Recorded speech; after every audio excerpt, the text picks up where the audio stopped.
राधे कृष्णा सभी को। आप लोग कैसे हैं? आशा करें कि अच्छे होंगे। तो अभी हम लोग पढ़ेंगे सुमित्रानंदन पंत को। यह छायावाद के कवि हैं। इसके पहले जयशंकर प्रसाद और निराला को पढ़ा। तो छायावाद के चतुष्टय कवि हैं प्रसाद, जयशंकर प्रसाद, सूर्यकांत त्रिपाठी निराला, सुमित्रानंदन पंत और महादेवी वर्मा। तो 2 लोग को पढ़ चुके हैं। अगले हैं कवि जो है वो है सुमित्रानंदन पंत। तो मैंने नोट्स बनाया हुआ है, मैं इससे वीडियो बना रही हूँ।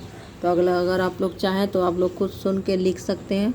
और अगर आप नए हैं तो मेरे चैनल पर आपका स्वागत है। प्लीज़ सब्सक्राइब कर लें और वीडियो को सभी लोग पूरा देखें। तो पढ़ते हैं पंत को। इनका जन्म हुआ है 1900 में, मृत्यु हुआ है 1977 में। और इनकी एक लाइन है बहुत सुंदर। सुंदर है सुमन बिहग सुंदर, मानो तुम सबसे सुंदरतम। पंत जी का जन्म अल्मोड़ा जिले के कौसानी ग्राम में हुआ था। पंत जी कहते हैं कि मेरा जन्म प्रकृति की गोद में हुआ है। पंत की कृति पल्लव की भूमिका को छायावाद का घोषणा पत्र कहा जाता है। पंत को प्रकृति का सुकुमार कवि कहा गया है। ये अरविंद दर्शन से प्रभावित थे। इन सभी लाइनों से प्रश्न पूछा हुआ है। इनका जन्म कब हुआ, ये लाइन किसकी है, किस जिले के कहाँ जन्म हुआ था। पंत जी कहते हैं कि मेरा जन्म, ये भी पूछा हुआ कि किसका जन्म प्रकृति की गोद में हुआ, पंत जी का।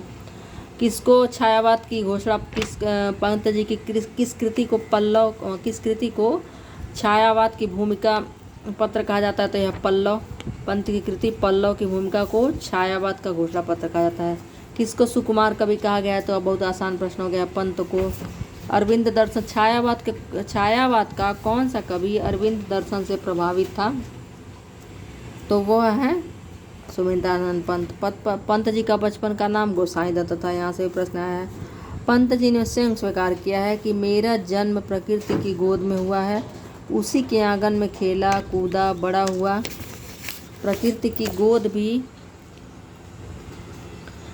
की गोद भी साधारण नहीं, विराट शुभ्र शांत हिमालय का सानिध्य।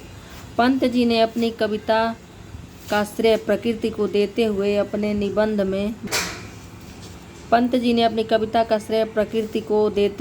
निबंध में मैं और मेरी कला में लिखते हुए कहते हैं कि जब मैंने लिखना आरंभ किया तब मेरे चारों ओर केवल प्राकृतिक सौंदर्य का वातावरण ही एक ऐसी सजीव वस्तु थी जिससे मुझे प्रेरणा मिलती थी। कविता हमारे परिपूर्ण क्षणों की वाणी है, ये इनकी परिभाषा है। कविता हमारे प्राणों का संगीत है। कविता विश्व का अंतरम संगीत है और उसके आनंद का रोमांस प्रवाहित होना है। भाषा मनुष्य के हृदय की कुंजी है। तो ये सभी लाइनें उनकी है जो कि मोस्ट इम्पॉर्टेंट है। मुझे इस युग के संदर्भ में छायावाद तथा प्रगतिवाद एक दूसरे के बिना अधूरे तथा अर्थहीन लगते हैं। अब इनकी प्रथम रचना देखते हैं। गिरजे का घंटा 1916 कविता थी, जो घंटा शीर्षक आधुनिक कवि भाग 2 में प्रकाशित हुई थी। सरस्वती में छपने वाली पंत की पहली रचना स्वप्न थी, जो 1919 में छपी थी। तब सरस्वती के संपादक देवी प्रसाद शुक्ल थे। पंत की प्रारंभिक रचनाओं में तंबाकू का धुआं शीर्षक सन 1916 में अल्मोड़ा अखबार में प्रकाशित हुई थी। अब इनकी प्रमुख रचनाएं देखते हैं। काव्य संग्रह, तो यह गिरजे का घंटा 1916 में थी, जो घंटा शीर्षक आधुनिक कवि भाग 2 में प्रकाशित हुई थी। और सरस्वती में छपने वाली पंत की रचना जो थी स्वप्न थी, क्योंकि सरस्वती बहुत जानी मानी पत्रिका थी, इसमें छपना बहुत सौभाग्य की बात होती थी। और उसके तब उसके संपादक कौन थे? देवी प्रसाद शुक्ल थे। और पंत की प्रारंभिक रचनाओं में तंबाकू का धुआं शीर्षक सन 1916 में अल्मोड़ा अखबार में प्रकाशित हुई थी। अब इनकी प्रमुख काव्य रचनाएं देखते हैं। काव्य संग्रह, उच्छ्वास 1920, ग्रंथि 1920, उच्छ्वास और ग्रंथि दोनों 1920 में है।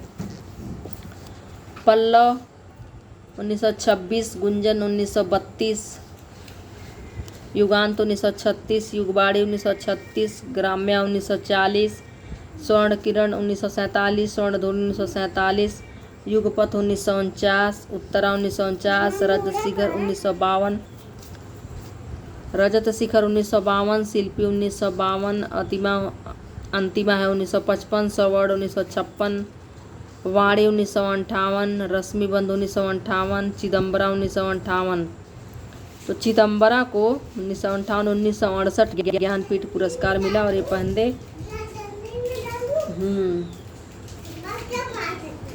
ज्ञानपीठ पुरस्कार मिला। और कला और बूढ़ा चाँद को 1959 में साहित्य अकादमी मिला। लोकायतन ये क्या है? महाकाव्य है, महात्मा गांधी से संबंधित है, बहुत बार पूछा है। और अगला कविता है इनका वीणा।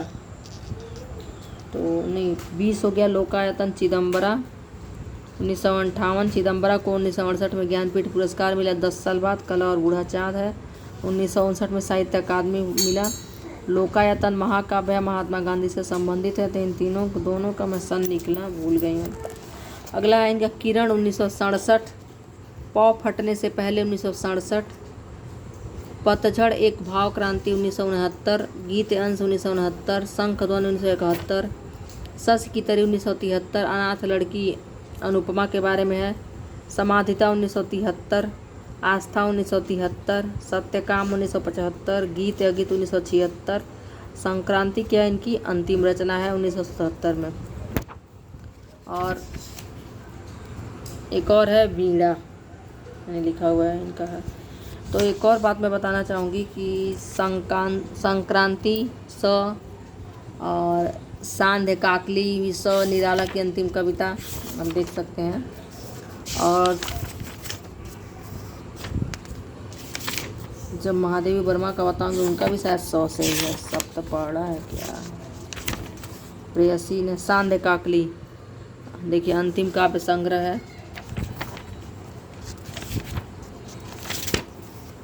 संक्रांति अंतिम रचना 1977 में। अब इनकी पंत की प्रमुख रचनाएं और देखते हैं। बादल, छाया, स्वप्न, नक्षत्र, ये सारे स्वप्न काव्य संग्रह हैं। अब इनकी कविताएं जो हैं बादल, छाया, स्वप्न, नक्षत्र, मौन निमंत्रण रहस्यवादी कविता है, ग्राम चित्र, निर्झर, ग्रामश्री, एक तारा, दो लड़के, कृषक, वे आँखें, नहान व बुढ़ा। पंत को 1961 में पद्म भूषण से नवाजा गया। तो ये थी इनके काव्य संग्रह। और आप ज़रूर पढ़िए मेहनत से, क्योंकि यहाँ पंत से बहुत बार प्रश्न पूछा जाता है और सभी जितना भी मैंने लिखा है सभी से प्रश्न पूछा हुआ है। तो मिलते हैं अगले वीडियो में, महादेवी वर्मा को देखेंगे। तब तक के लिए धन्यवाद।